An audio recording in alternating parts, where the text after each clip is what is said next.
Today on Wildlife Nation, we're on an incredible adventure to restore these unique island hammocks. We have 70% loss of tree islands in the Everglades. Then, we'll focus on an amazing local species that needs a helping hand. You can see his shell has been cracked right there. I'm Jeff Corwin.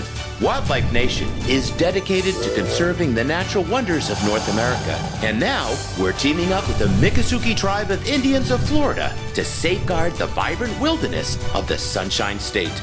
We'll explore this region's diverse landscapes and extraordinary creatures as we work alongside the passionate conservationists dedicated to protecting them. This is Wildlife Nation, Expedition Florida.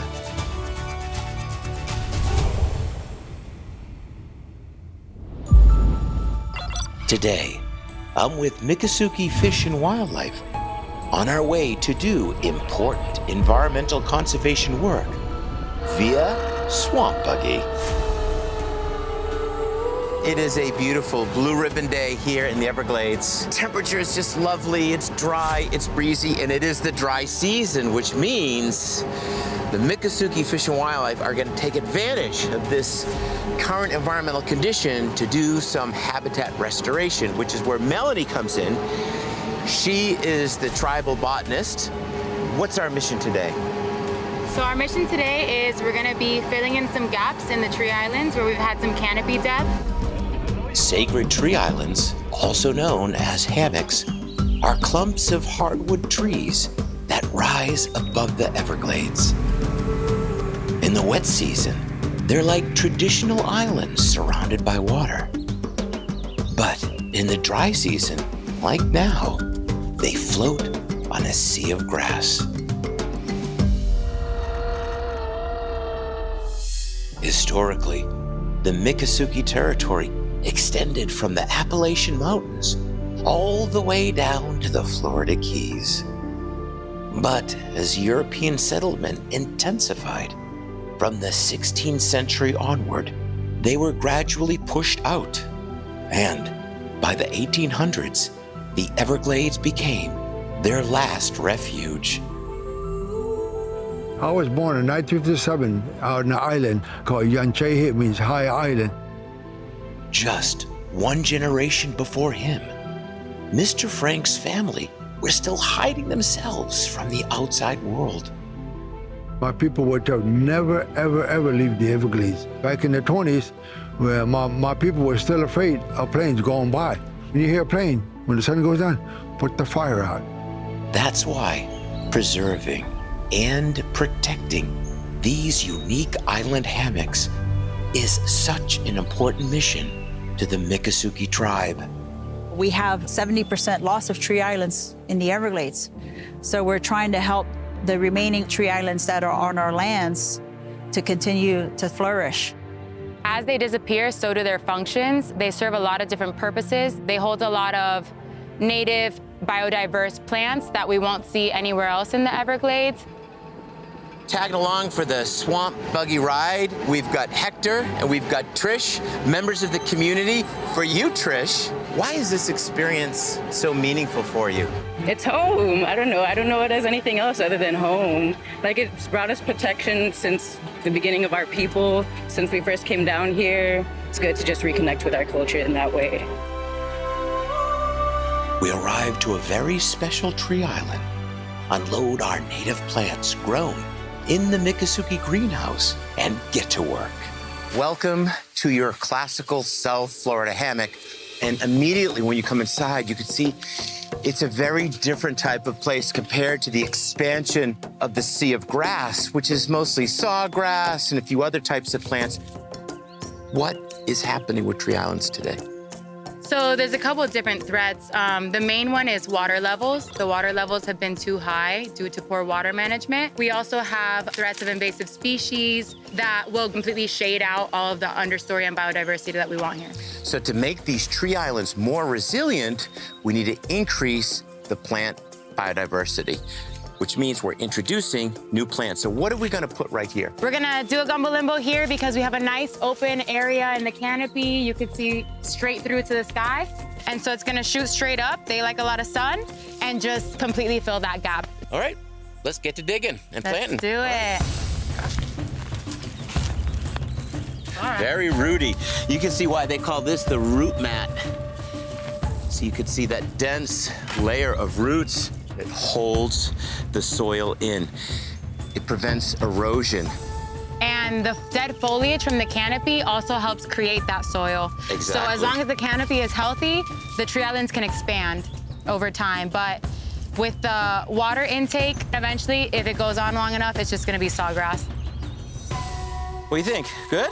I think it looks great. All right, awesome job. Good job. One gumbo limbo, ready to go.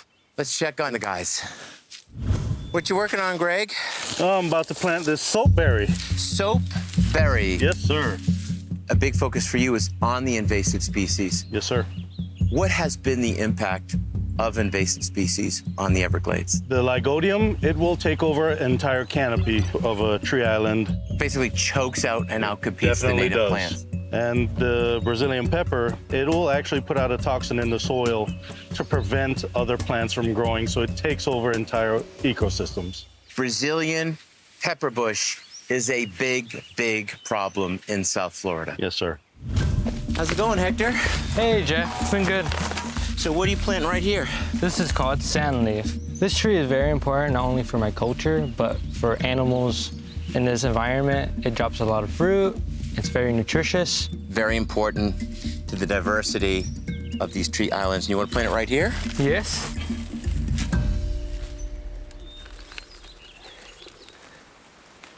Living out here, Native Americans have been here for thousands and thousands of years, so what happens in the environment will ultimately affect us. Not only that, but the people of Florida. And the people of Florida should get inspiration and learn from the Miccosukee. Not only how the environment worked, but how it was back then. People ask me all the time, where is the sacred place? The whole Everglades, the trees, the birds, the animals, it's sacred to us.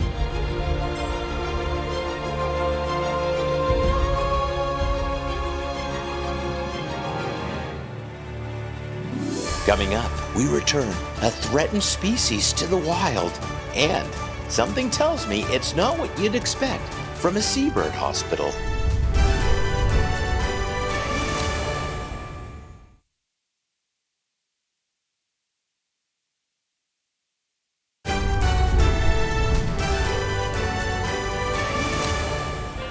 Today, I'm back with my good friends at Pelican Harbor Seabird Station. And this time, though, it's not for a bird, but the enigmatic Gopher Tortoise. The Gopher Tortoise is a keystone species that has been here for eons. They excavate deep burrows, which become home for over 300 distinctive species. But tragically, development and habitat loss is threatening their survival. They are simply slow to mature, slow to reproduce, and very territorial. So once a Gopher Tortoise is displaced, it is incredibly hard for them to adapt to a new home. We have 6 tortoises today, and all of them are getting a second chance. How did tortoises end up here? Most likely, they're found roaming areas they shouldn't be, usually habitat destruction, car injuries, and things like that. You can see his shell has been cracked right there. That was caused likely from an encounter with the vehicle. Every place that can take a Gopher Tortoise is filled to the brim. There's no room at the inn for these Gopher Tortoises. So a tortoise like this that lives in South Florida will likely have to go to Georgia or Alabama, has to go out of state. But we're partnering with our friends at Zoo Miami. They have this incredibly awesome protected area. So our 6 tortoises are gonna go there to begin their step towards becoming wild tortoises once again. But first, we gotta process these 6 Gopher Tortoises to make sure they're ready to go. So what do we need to look at? So we're just gonna check the fracture area there. So it looks kind of bad still, but it's actually better than it was. She actually came in halfway healed already. So she was already starting to do her healing process out in the wild. But yeah, she's looking good. We perform a health assessment on the rest of our lucky tortoises to make sure they're healthy and ready the Then we pack and load them up for the Pine Rocklands, where Dr. Frank Ridgely from Zoo Miami and Randall Osceola from the Miccosukee tribe are waiting. Hey. What up? I come with gifts and tribute from Pelican Harbor Seabird Station. So this is a non-public preserve. So they can be here, do what gopher tortoises are supposed to, make more gopher tortoises because we need them, because they're a state-threatened species. And so it's a nice, quiet place in the habitat where they belong. It's a great place for that. And do you know, is this a boy or a girl? You know how to tell? Isn't it like with the belly if it's rounded? Uh-huh. Yes. So Yeah, exactly. Is she a lady? Yep, Yeah. she. It's a she. I love gopher tortoises. I mean, they're hilarious. They have super big personalities. Each one is different. And they're just fun to watch. And they do so much for the ecosystems, though, too. So they're very important from an ecological standpoint. So one of the things I always check is I check for microchips in case they already have one.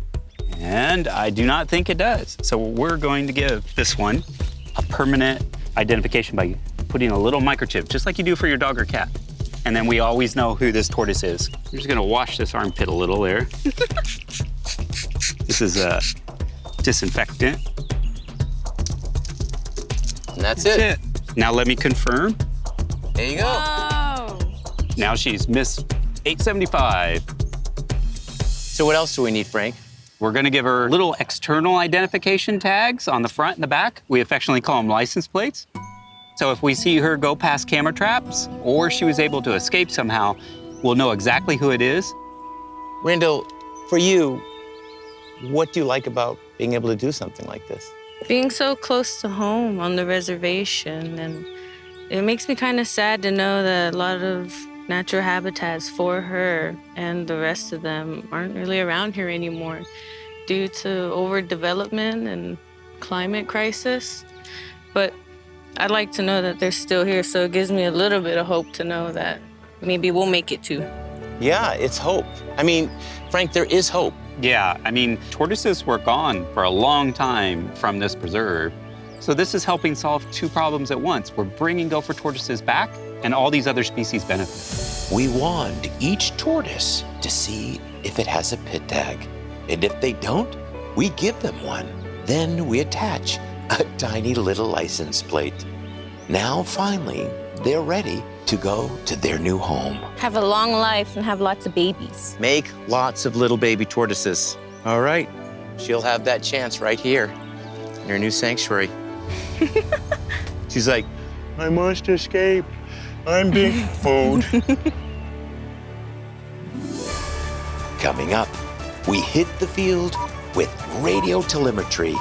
That's where he calls home. He's out running around.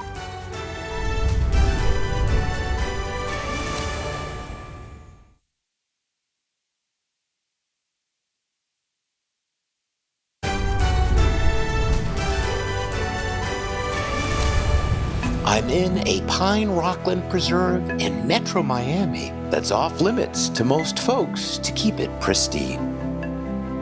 I'm here with Dr. Frank Ridgely from Zoo Miami and Randall Osceola, a member of the Miccosukee tribe. Randall, you love nature. You care about creatures like this. Why is this important for you to be a part of this experience?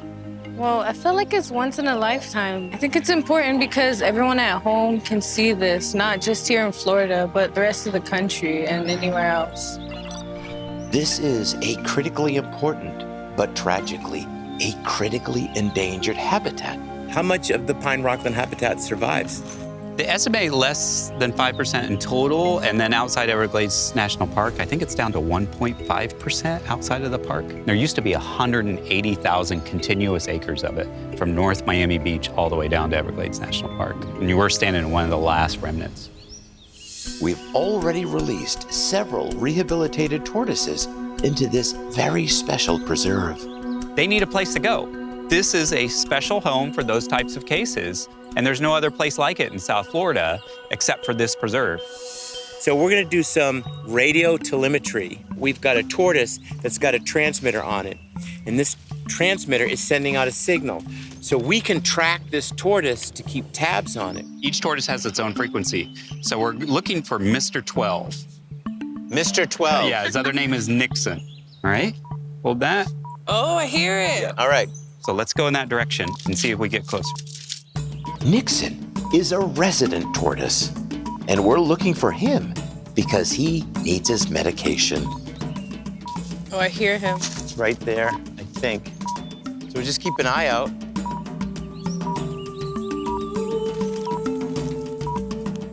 That's where he calls home. He's out running around, so we have to listen to the tracker. This vital preserve was protected by my friends at the Miami-Dade Environmentally Endangered Lands, or the EEL program. Without the work of EEL, this would just be another parking lot. Coming up, we find our wayward tortoise. Oh yeah, that's Nixon. My gosh, Mr. Tortoise.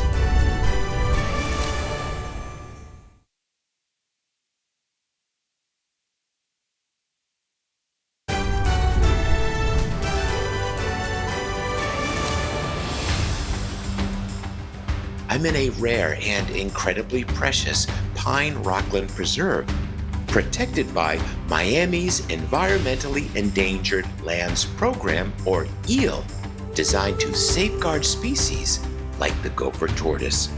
I'm here with Dr. Frank Ridgely from Zoo Miami and Randall Osceola, a member of the Miccosukee tribe. And we're using radio telemetry to track a resident tortoise who needs his medication. You hearing it, Randall? I see it. There it is. Found it.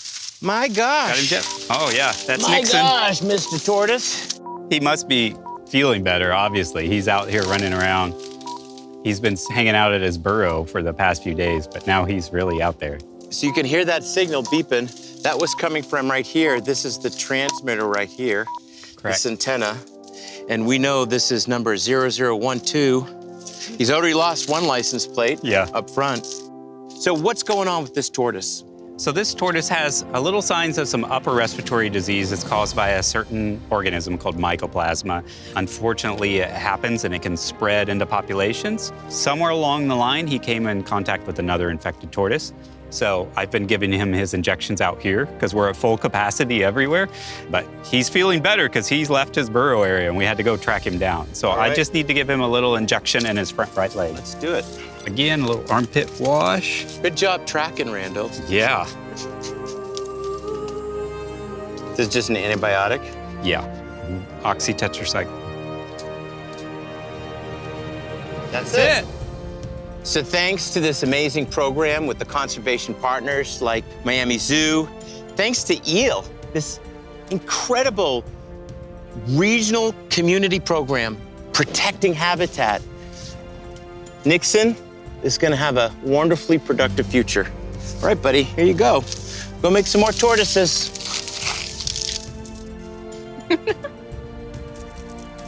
Good luck.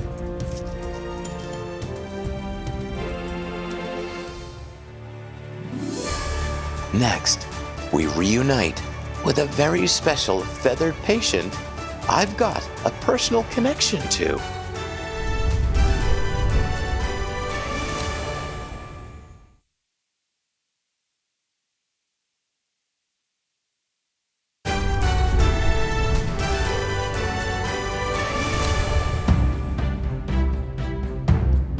We're back at Pelican Harbor Seabird Station to check in on a special patient, one I have a personal history with.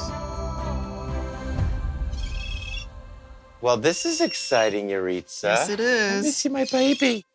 We discovered this tern in a rather unusual way. It actually flew onto a deck when we were diving, doing a project with coral restoration. Lo and behold, was this tern that just wouldn't fly away. We wrapped up work and then dropped the tern off. We took a little x-ray of it, found a fishing hook, then found another fishing hook, but still, Yuritsa, it wasn't flying. What was going on?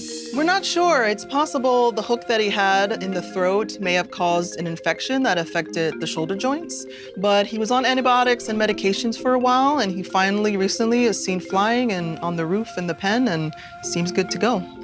That was a lot of work. This was months ago. That was just 2 fishing hooks. Times that by the thousands of fishing hooks that find their way negligently into birds throughout Florida, throughout coastal United States. And it's a story that individually is fascinating, but on the larger scale, it really is quite tragic. And it was 100% preventable. But the great news is our beautiful tern, it is healed, and now it's ready to go.